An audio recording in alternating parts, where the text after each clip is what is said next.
Okey, sebarang keputusan berkaitan dengan pemilihan calon ni adalah di bawah pengurusi Barisan Nasional, Datuk Seri Zahid.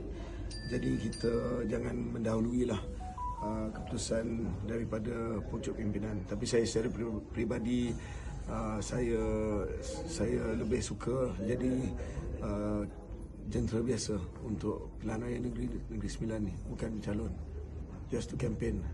Sebab saya rasa saya pun baru saja kembali masuk dalam UMNO, lebih sesuai, dan saya rasa saya boleh menyumbang sebagai seorang jentera, bantu dalam kempen, bantu bagi ucapan, dan itu boleh sedikit sebanyak memberi saya a bit more freedom lah. Kalau jadi calon ni kena tumpu kepada satu kawasan. Jadi kalau tidak dipilih sebagai calon, bolehlah saya beri beberapa kawasan untuk bantu rakan-rakan dan calon kita.